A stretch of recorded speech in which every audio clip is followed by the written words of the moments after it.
But the big story tonight, we are learning more about the Sandbridge crash that killed a woman and 3 children.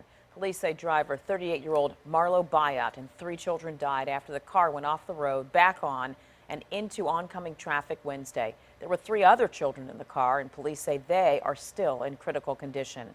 According to a search warrant affidavit, evidence at the scene shows Bayat was going 62 miles per hour in a 35-mile-per-hour zone.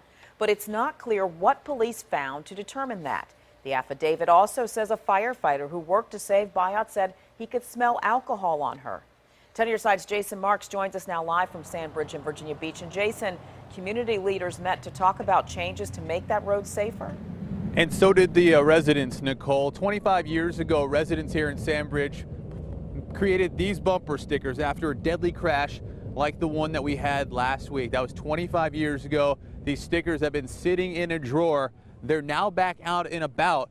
Residents want to see Nimmo Parkway extended, and they just want to see something happen to Sandbridge Road. We're talking about road safety in Sandbridge. For the last week, one subject has dominated the Sandbridge area. I've lived here for 37 years, my wife and I. We've had 2 near misses. So much so, the regularly scheduled Civic League meeting took a backseat to discuss how to improve Sandbridge Road. It's particularly difficult because this was the 3rd fatal accident in the Princess Anne district within 3 weeks. Last week's horrific crash on Sandbridge Road left 4 people dead, including 3 children. It sparked another wave of residents asking for change in the beachfront community. The problem is the city has built all these other housing developments around us. Where does everyone come to the beach? They come to Sandbridge. Most residents want to see Nimmo Parkway extended, an idea that's been bantered for decades. They are also asking city officials to widen Sandbridge Road, which is full of narrow twists and turns. Right now, it's the only public road to get to the beach. The way I feel about Nimmo Parkway, it needs to go through, and it can't be soon enough.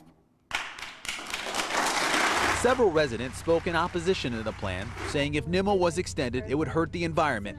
The path that it would need would run right through protected wetlands. And I'm going to tell you a story about the most horrific day of my life. But Ken Saya isn't as worried about the wetlands. He was the first on the scene to last week's crash. Images he'll never forget. When you're pulling children out of a car that you know in your heart of hearts are going to die, nobody should have to experience that. The city says right now the money for rural roads just isn't there. In the past, the city would get federal funds for improvements, but that is all dried up. Residents are urging council to find the money because they know it's only a matter of time before another life is lost. How many people have to die?